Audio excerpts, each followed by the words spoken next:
জেলা পুলিশ কর্তৃক শয়তানের নিঃশ্বাস বা রাসায়নিক পদার্থ প্রয়োগ করে মহিলাদের কাছ থেকে স্বর্ণালংকার এবং অর্থ হাতিয়ে নেওয়ার একটি চক্রের ৩ সদস্যকে গ্রেফতার করা হয়েছে। গত কয়েক মাসে নওগাঁ শহরে বেশ কয়েকটা ঘটনা ঘটেছে, যেখানে আমরা দেখেছি যে অজ্ঞাতনামা অপরাধী চক্র মহিলাদেরকে টার্গেট করে তাদের সাথে অভিনয় করে আপনার কোনো একটা সাহায্যের নাম করে অথবা তার সাথে কথা বলার নাম করে প্রথমে একজন আসে এবং তারপর আরো কয়েকজন আস্তে আস্তে মহিলার সাথে আপনার ভাব জমানোর চেষ্টা করে এবং কোনো এক ফাঁকে তারা আপনার শয়তানের নিঃশ্বাস বা স্কোপোলিম্যান নামে এক ধরনের রাসায়নিক মেডিসিন তারা প্রয়োগ করে এবং এর ফলে যার উপর প্রয়োগ করা হয় তিনি সাময়িকভাবে স্মৃতিভ্রম হয়ে যান এবং অনেকটা সম্মোহিত হয়ে যান এবং এর ফলে তখন এই অপরাধী চক্র তাকে বিভিন্ন কথা জিজ্ঞেস করতে থাকে এবং কৌশলে তার কাছ থেকে স্বর্ণালংকার এবং অর্থ হাতিয়ে নেয়।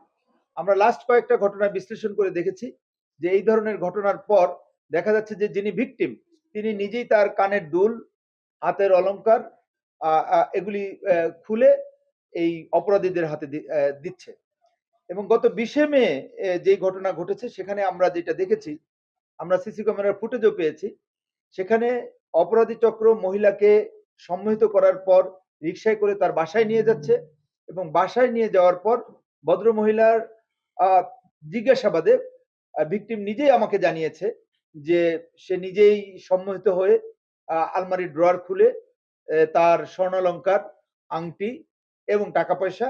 এদের হাতে তুলে দেয় এবং এরপরে এই অপরাধী চক্র তাকে নিয়ে আবার আপনার কিছু দূর যাওয়ার পর রিকশা থেকে নেমে ছেড়ে তারা এটা চলে যায়। তাই এই অপরাধী চক্রের অন্যতম সদস্য হাসান, বাবু এবং ছোটনকে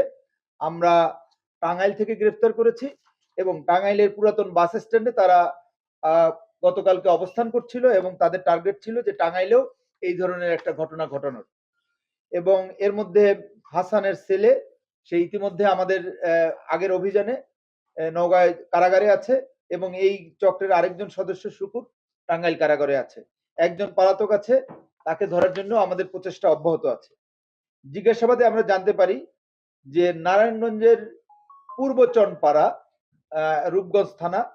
এই এলাকায় 70-80 জনের একটা চক্র আছে এবং এখানে 8-10টা গ্রুপ আছে যারা দেশের বিভিন্ন স্থানে গিয়ে আপনার এই ধরনের রাসায়নিক পদার্থ প্রয়োগ করে মহিলাদেরকে বিশেষ করে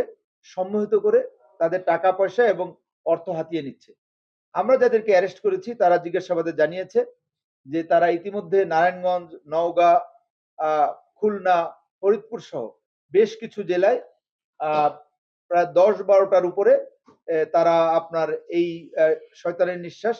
বা এই আপনার স্কোপোলিম্যান এই কেমিক্যাল প্রয়োগ করে তারা বিভিন্ন মহিলাদেরকে সম্মোহিত করে তাদের অর্থ এবং টাকা পয়সা হাতিয়ে নিয়েছে। তা আমি যেটা মেসেজ দিতে চাই আপনাদের মাধ্যমে সেটা হলো যে আপনারা মানুষকে সচেতন করবেন, একই সাথে এই ধরনের মানে কোনো লোক যদি আপনাদের সাথে অথবা কোনো ভদ্র মহিলার সাথে কথা বলতে আসে তাকে দ্রুত আপনারা